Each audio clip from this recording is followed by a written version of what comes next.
Hi, it's Patrick Hutzel from IntensiveCareHotline.com, where we instantly improve the lives for families of critically ill patients in intensive care, so that you can make informed decisions, have peace of mind, real power, real control, and so that you can influence decision making fast, even if you're not a doctor or a nurse in intensive care. This is another episode of Your Questions Answered, and in last week's episode I answered another question from one of our readers, and the question last week was: my father had a massive heart attack and is now in ICU, ventilated and in an induced coma. He developed pneumonia and is in kidney failure. What are his chances of recovery? You can check out the answer to last week's question by clicking on the link below this video. In this week's episode of Your Questions Answered, I want to answer another question from one of our readers, and the question this week is: my wife was doomed to die in ICU. Thanks to your help and encouragement, she's getting another shot at life. This email from Izzy is feedback I've been getting about the work that I do.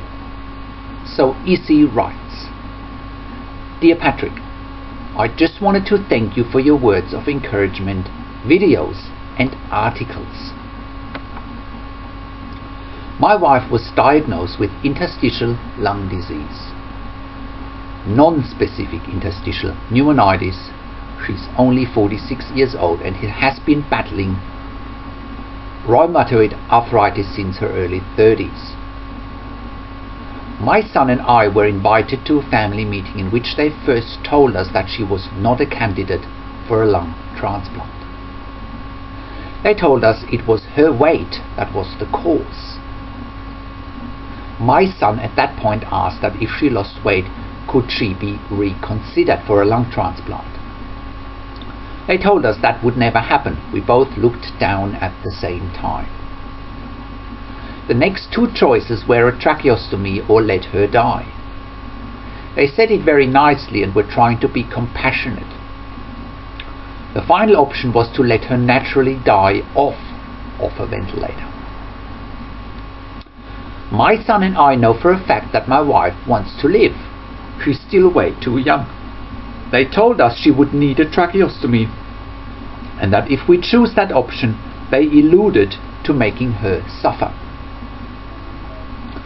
I didn't have any questions prepared and really was oblivious. I wish I had watched your videos first. I really am having a hard time believing what they told me. They told me if she had a tracheostomy, it meant that we would never be able to reverse it. This is certainly not true. I cried for hours after that meeting. I feel now unnecessarily and for the wrong reason. I began Googling and found your website. I first signed up for the Instant Impact Report and watched your videos. It made a huge impact on my life immediately. It helped me tremendously at that moment. Just listening to you, and especially the part about not putting my faith in the ICU team members and questioning their findings and what they wanted to get across to me. Well, either they didn't know what they were talking about or wanted to scare me unnecessarily. A lot of what they told me had truth mixed up with a type of scare tactic. I really don't know why they did that to us. I also spoke with my wife's outpatient pathologist today. I wish he would have been there, but they just happened to arrange the meeting when he was out of town. I got the real story from him. Yes, she may still die. Yes, she needs a tracheostomy, but there is still hope. The intensive care team didn't leave a shred of hope in that meeting. Not one bit. My son was with me, and both of us walked out of the meeting without hope. They wanted to meet with us again, but I told them I don't want to meet with them without my wife's doctor. What's going on now? She's scheduled to have a tracheostomy soon, maybe even as soon as tomorrow. I asked all of my questions like, can the tracheostomy be reversed? Yes, Yes, it can. Also, they will be testing her to see if her lungs begin to function better. She does have a chance to get better. Although this disease is a killer and her chances are high that it will take her life, we just wanted to hear that word, hope. You made it possible for me to believe that there is hope and that there is a better way to go through this pain. Thank you so much. I'm going to purchase something from you when I get the finances, simply because I believe in your work. I do think your work is more of a ministry. I'm not getting religious, but it's true. Your words meant a lot to me. I was in a horrible place. I don't know how to thank you. Thank you, Patrick. God bless you, from Izzy. So, here's my response. Hi Izzy, thank you so much for your email and for your kind feedback. I'm very glad that I could help you. I hope your wife's situation is going to improve soon. I say it over and over again. Even if you just simply follow the free advice, tips, tools and strategies that are on my website for everyone, you will get the results. And you've just shown proof again, like so many others have too. Just by you signing up for your free instant impact report, you'll immediately and instantly have tools, tips and strategies at your disposal that 99% of the families of critically ill patients in intensive care have no clue about. It's a matter of me opening the door for families in intensive care by giving them access to your free instant impact report, and you walking through that door without me charging a fee. You just simply need to follow the strategies that I teach and you'll get the results, period. Even if you don't want to access me personally, either via one-on-one phone or Skype counseling and consulting, or via my one-on-one email counseling and consulting, you still get the results if you follow my teachings and strategies on my intensivecarehotline.com website.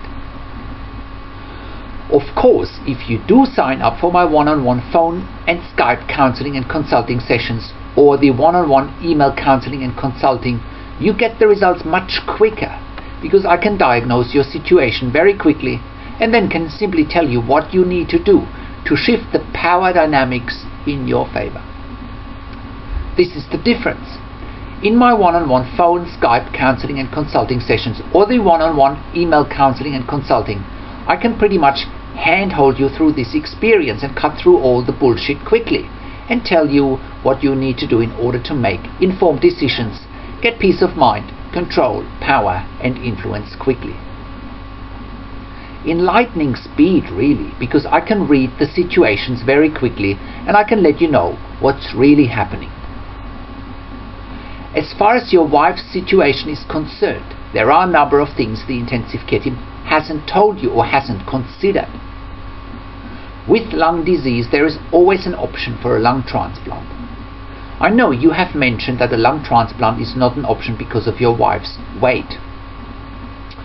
Now, you haven't shared your wife's weight, but assuming she's not morbidly obese, everything in life is negotiable.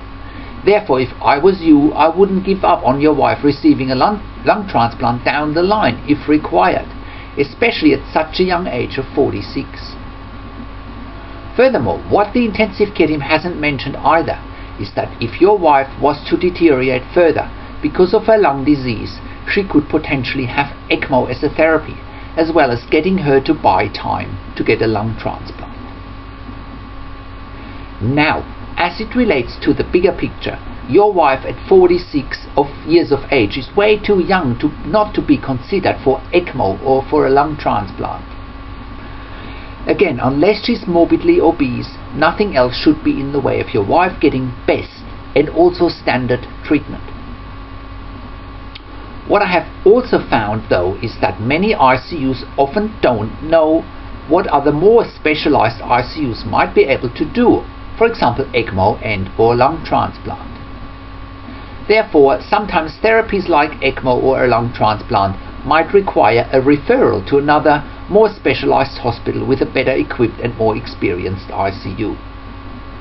It's good that your wife is now getting a tracheostomy at least, And you are absolutely right that a tracheostomy can be a temporary device, and it can be removed. For more information regarding tracheostomy and ventilation, please check out the articles and videos that I put below this video in the written version of the blog.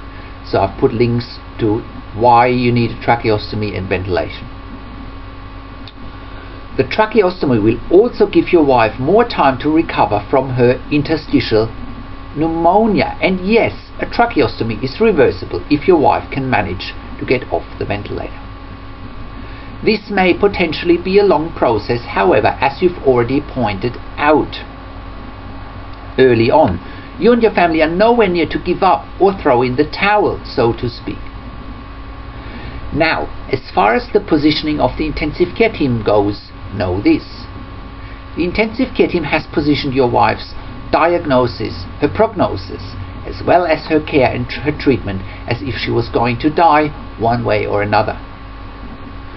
Through your research and questioning and through my teachings, you have quickly found out that your positioning is just as important, if not more important, compared to the intensive care team's positioning. Intensive care teams can be very quick in being negative and painting a doom and gloom picture to get what they want and to mainly drive their hidden agenda. Unless you question everything, there is a very good chance that you will be treated like 99% of the families of critically ill patients in intensive care, who make no informed decisions, have no peace of mind, no control, no power, and no influence. Furthermore, intensive care teams often use family meetings in intensive care to cement their positioning of perceived power and perceived authority. It doesn't surprise me that you've come out of this meeting with tears. In more than 15 years intensive care nursing in 3 different countries, where I literally worked with thousands of critically ill patients and their families, I have seen more tears in family meetings than water flowing down the Mississippi. I have literally seen families of critically ill patients in intensive care walking into family meetings without them knowing what to expect. And what's even worse is that if they would know what to expect, and if they would know what questions to ask and how to position themselves, they could change the dynamics in those family meetings. Again, I have written a manual for family meetings in intensive care. You should check out that manual, and I put a link again in the written version of this blog to this manual that I wrote. Now, your best course of action at this stage is get the tracheostomy for your wife and see how she's doing. If she's making progress and she can fight the disease, great, and hopefully she can come off the ventilator and get rid of the tracheostomy in due course. Next, get the intensive care team to consider options such as ECMO and/or lung transplant if your wife isn't recovering from her interstitial lung disease. Again, your wife is way too young to be given up on. If your wife isn't improving and can't be weaned off the ventilator and the tracheostomy, consider alternatives such as intensive care at home services as a genuine alternative to a long-term stay in intensive care for long-term ventilated adults and children with tracheostomies. Again, I have written ebooks and done videos and audio recordings for the situation that you and your family are facing. You can check them out again below this video. It's really important, Izzy, that you and your son have perspective on this situation. You're doing great. You have stepped into your power and you have aligned yourself with the outcomes that you want for your wife and for your family. So give yourself a pat on the back just for doing that. Well done. You also made an interesting comment, Izzy, that a lot of families in intensive care make when they first come to me. And you said, a lot of what they told me had truth mixed up with a type of scare tactic. I really don't know why they did that to us. Well, I can tell you why they did that to you. They did that because they wanted to stay in control of the communication, and they wanted to stay in control of the outcomes that they wanted. I.e., if the intensive care team thinks that continuing treatment might be too expensive, or if they would need the precious, scarce and also in-demand intensive care bed for somebody else that they could sell you on a withdrawal of treatment as being quote-unquote in the best interest for your wife. It's often that simple, and you've got to read between the lines, you see. So, for now, I really hope that helps. Let me know if you need anything else, and I wish you and your family all the best. So, how can you become the best advocate for your critically ill loved one, make informed decisions, get peace of mind, control, power and influence quickly whilst your loved one is critically ill in intensive care? You get to that all-important feeling of making informed decisions, get peace of mind, control, power and influence when you download your free instant impact report now by entering your email below. In your free instant impact report, you learn quickly how to make informed decisions, get peace of mind, real power and real control, and how you can influence decision making fast whilst your loved one is critically ill in intensive care.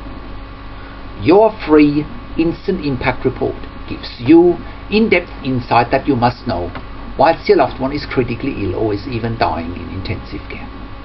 Sign up and download your free instant impact report now by entering your email below.